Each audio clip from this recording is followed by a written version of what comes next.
On the day of Valentine's Day 2001, I attended my classmate's wedding. During our college days, we were always good friends who had nothing to say to each other. We experienced many challenges and difficulties during our college years, but we always supported and encouraged each other. We still kept close contact after graduation. When she invited me to her wedding, I was very happy. My husband also accompanied me. The whole wedding was beautifully decorated and full of romantic atmosphere. The venue was decorated with beautiful flowers and gorgeous ribbons. At the moment they exchanged rings, I felt a little sick. I felt a sharp pain.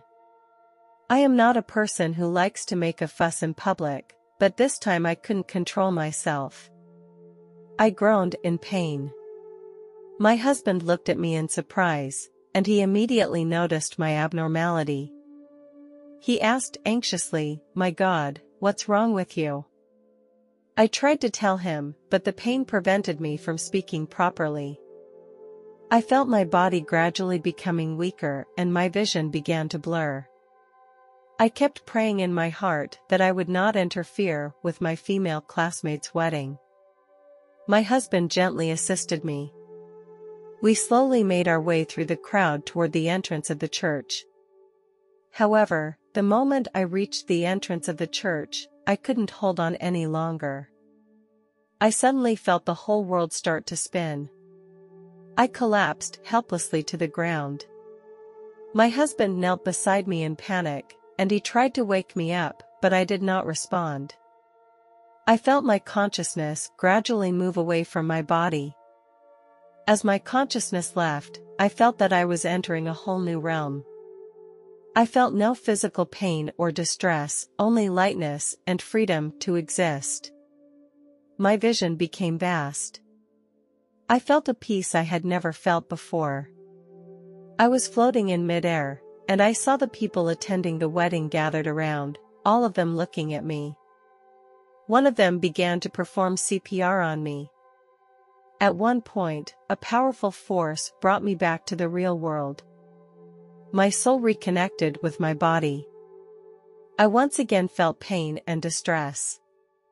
After a while, I left my body once again.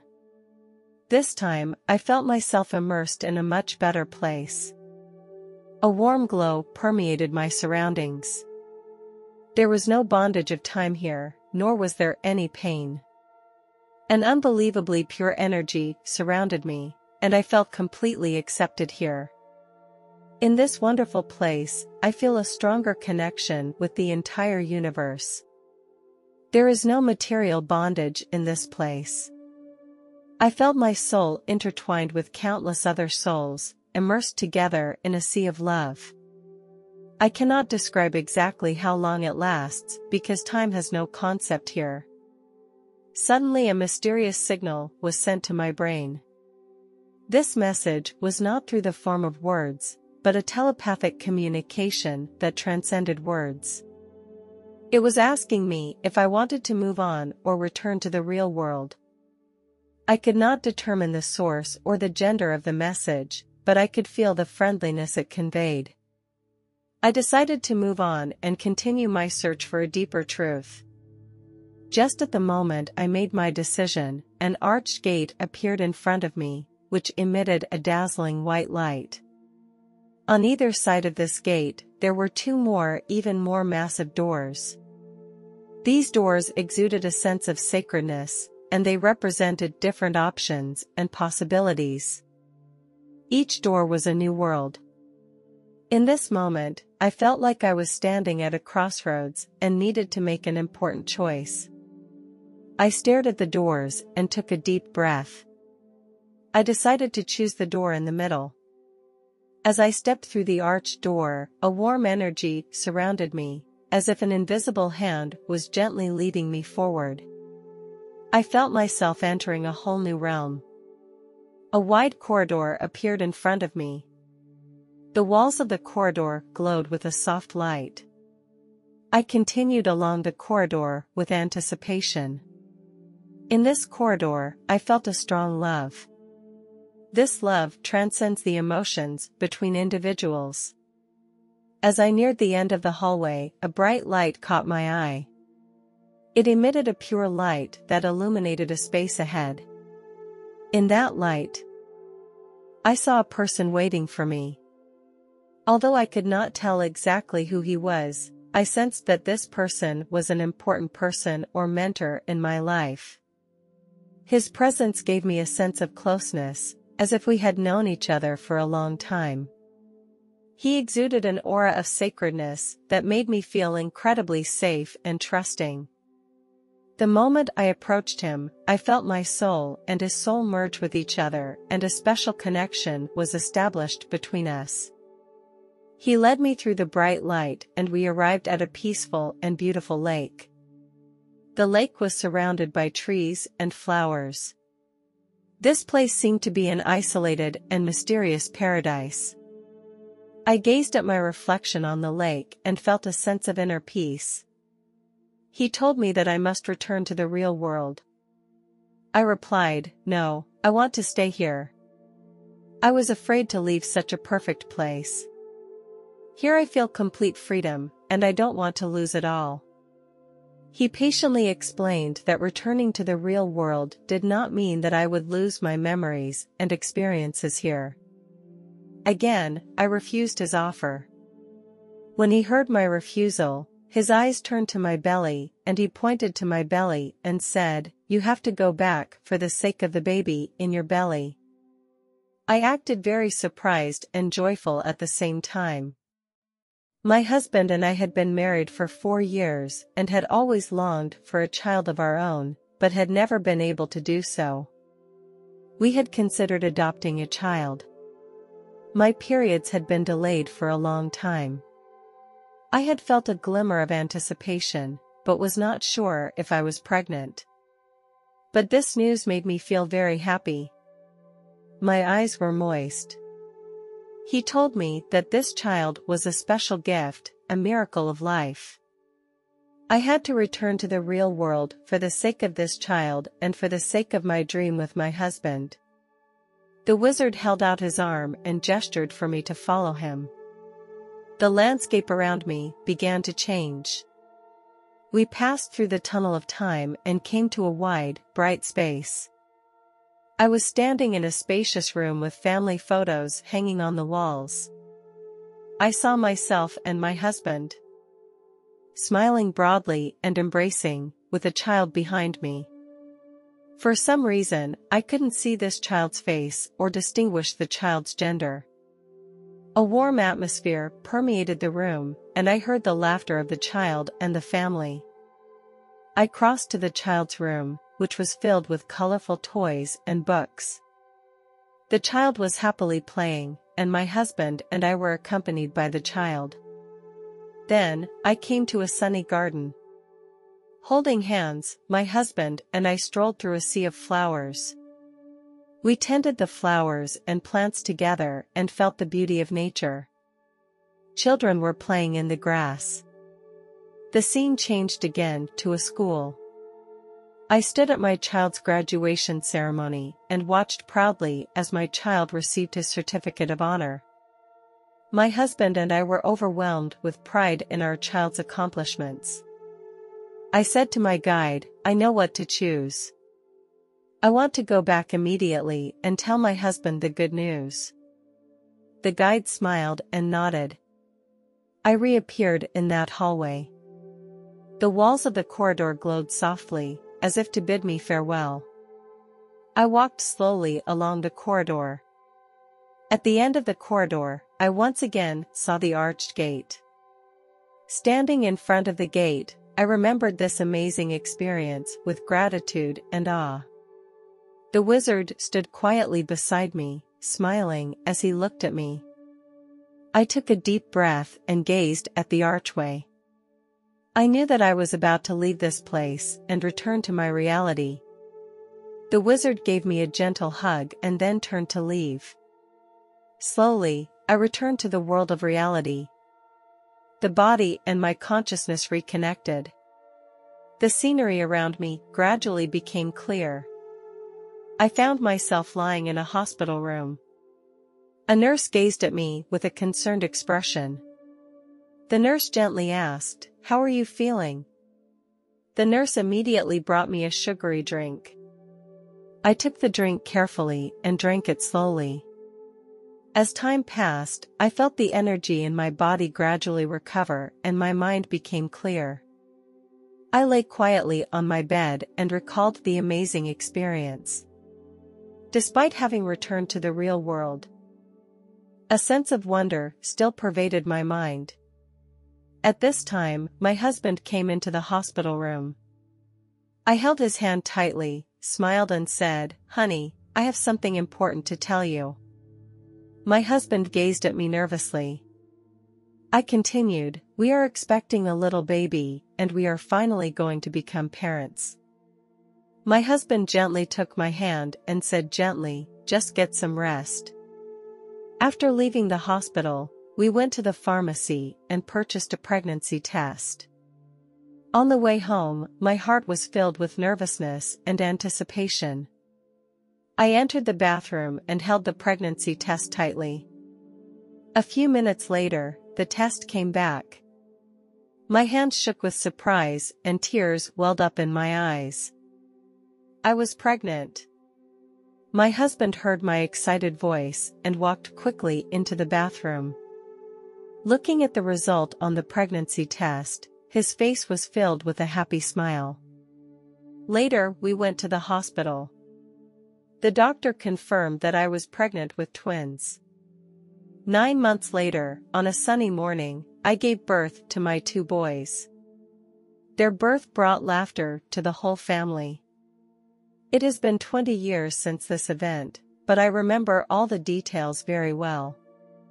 My 2 sons have grown up to be responsible young men. Recently, I attended my son's graduation ceremony. It was a moment of pride and joy as we witnessed their academic efforts. My heart was filled with emotion and pride as they stood on the stage to receive their honorary certificates. 20 years ago, that experience gave me a new appreciation of the preciousness and infinite possibilities of life. Thanks to that guide, who guided me out of the brink of death and gave me the opportunity to return to my family. His presence and guidance made me appreciate each day more. I also want to thank my husband, who is always by my side, giving me unlimited support and love. He has been a strong support in my life and has faced the challenges and joys of life with me. Most importantly, I would like to thank my 2 sons. They are the most precious gifts in my life, bringing me endless love and joy. They inspire me to be a better person. That experience was like a wonderful revelation to me.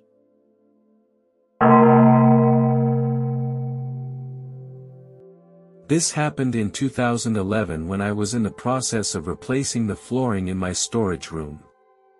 I had been using this storage room for many years.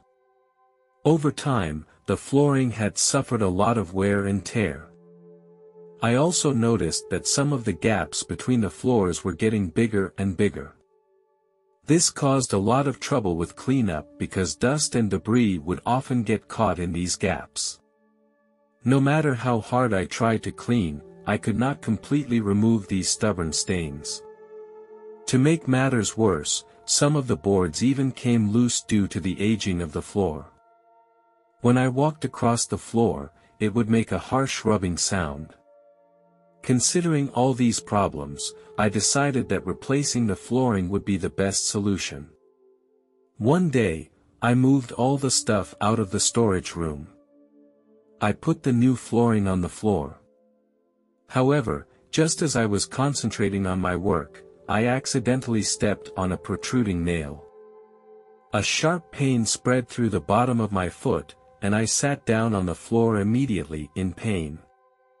I decided to go to the hospital right away, knowing that there was a possible risk of tetanus infection. At the hospital, I told the doctor what had happened and showed my wound. He told me that the wound looked quite deep and posed a risk of infection. To prevent a tetanus infection, he decided to give me a tetanus shot. By the next day, I began to feel a little ill. I felt tired and dizzy, and I also noticed redness and swelling around the wound. I became concerned that these reactions did not seem normal. I immediately contacted my doctor and described my symptoms to him. The doctor told me that this could be a side effect of the tetanus vaccine. The doctor suggested that I go to the hospital again for tests. I nervously rushed to the hospital, hoping to find a solution. At the hospital, the doctor told me that my body was having an allergic reaction and also that the wound was infected. He was going to give me 2 injections of penicillin. The doctor picked up a syringe with a penicillin solution. I could feel a slight sting as the medicine entered my body. Despite the sting, I tried my best to stay calm. After the first injection was given, the doctors watched my reaction carefully. They asked me if I had any discomfort or allergic reactions. Fortunately, I did not have any serious side effects and only felt a slight pain. However, after the second injection of penicillin, things suddenly changed. I felt dizzy and my vision began to blur. I tried to sit up, but my body became very heavy. Eventually, I fainted and fell to the floor. My consciousness gradually blurred, the sound and light around me gradually disappeared, and I fell into a coma. Suddenly, I appeared in the middle of a darkness. There was no sound and no light around me. All my pain disappeared. I felt as if I was floating in the void. This feeling made me feel very wonderful. When I saw the light again, I found myself floating on the ceiling of the ward, looking down on the whole room. I could clearly see all the details of the ward. My body was twitching and white foam was spilling out of the corners of my mouth. The sight both surprised and frightened me. The doctors and nurses kept performing CPR, artificial respiration and chest compressions. There was a tense atmosphere in the ward. I saw the nurse who had administered penicillin to me earlier standing in the corner. Her expression was helpless and self-conscious, as if she was under great stress. I slowly approached her, and I tried to comfort her.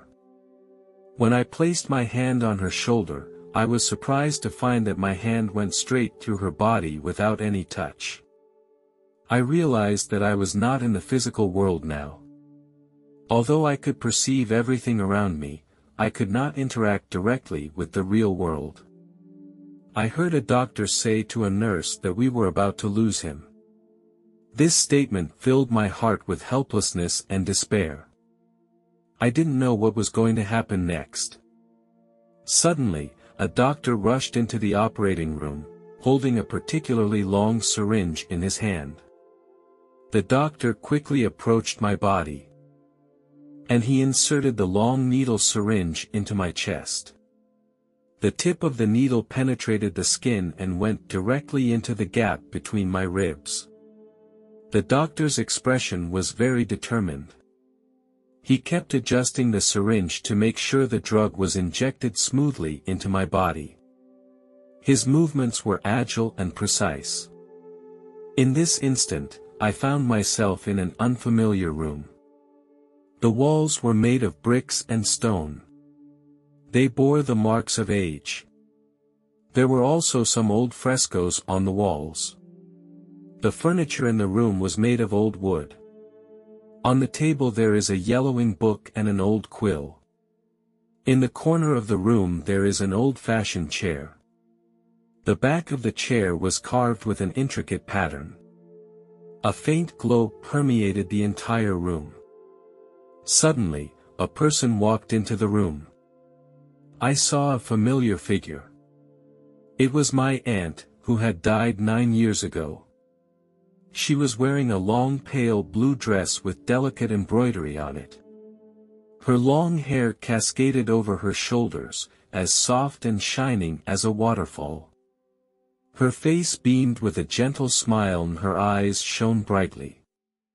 Her face seems to be untouched by the years and still retains its youthfulness. There is not a single wrinkle on her face. When I was 3 years old, my mother passed away in an accident. At that time, our family was not financially well off, and my father still needed to go out to work and could not take care of me at all times. In this situation, my aunt stepped forward and offered to take care of me. She is a kind and loving person. My aunt took me into her care and gave me the warmth of a family. Under my aunt's care, I spent many happy times. She was like a loving mother who gave me a sense of security. She taught me a lot of life lessons. Under my aunt's companionship, I grew up gradually. I gradually learned to be independent and strong under her care, and learned to face the difficulties and challenges in life. However, when I started elementary school, I returned to my father's side. She was one of the most important people in my growing up process. And she made me stronger and braver. My aunt walked towards me and hugged me gently. I said to her, "Auntie, I miss you so much. I have been missing you for the past 9 years. How are you doing now?" My aunt smiled gently, "Dear child, I have been watching over you. I am proud of you.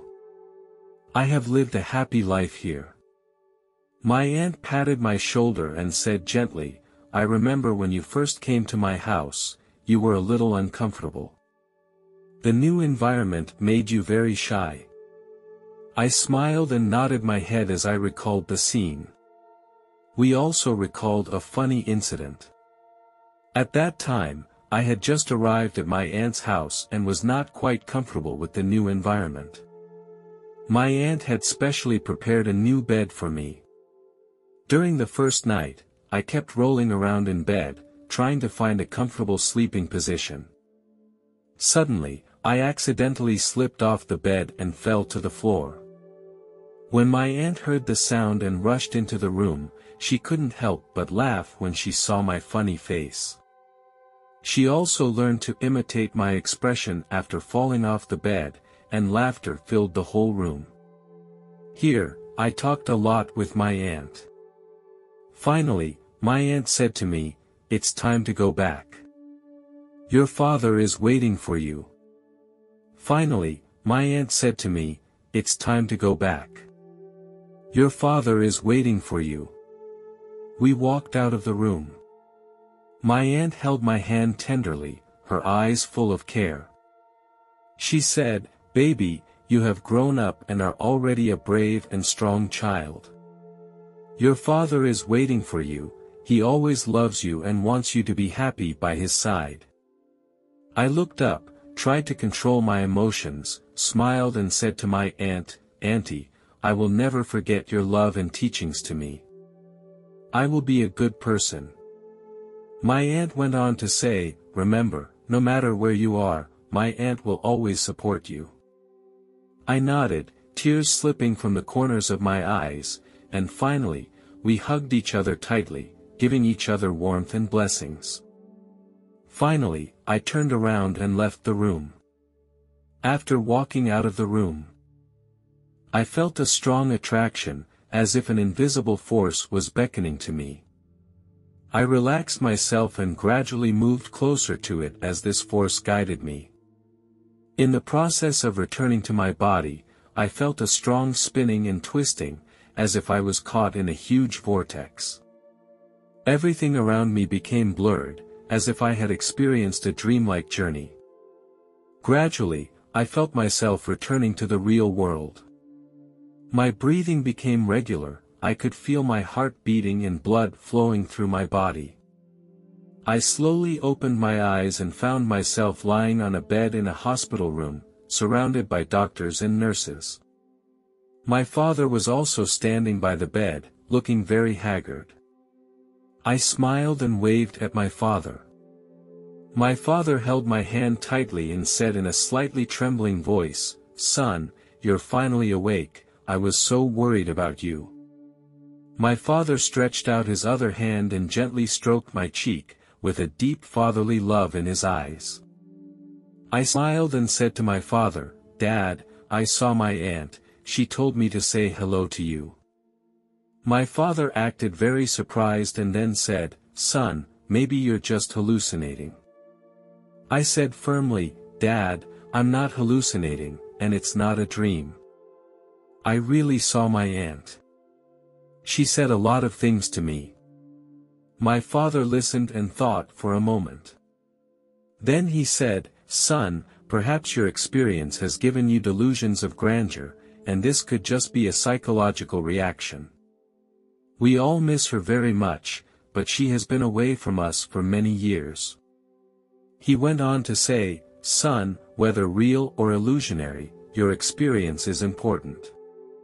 My aunt was a very important person to us all, and she gave us a lot of help.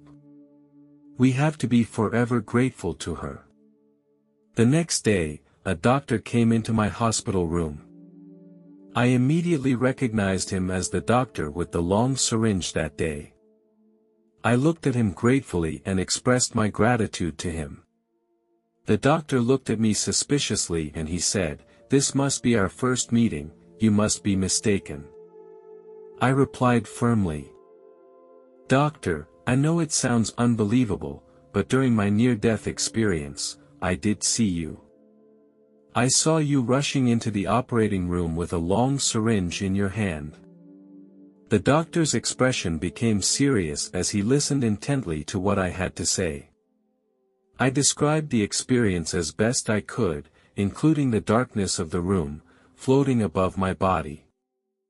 After a few moments of contemplation, the doctor took a deep breath and then said, "This does sound incredible, but we have many unanswered questions about near-death experiences. Your experience may be a unique spiritual experience. Thank you for sharing this story with me. Near-death experiences are a mysterious and complex area, and there is still much we don't understand. Each person's experience is unique. Whether the experience is real or an illusion, it becomes a part of your growth." I looked at the doctor gratefully and felt his honesty and understanding. This special experience will forever remain in my heart and inspire me to live a more meaningful life. With a grateful heart, I will continue to move forward.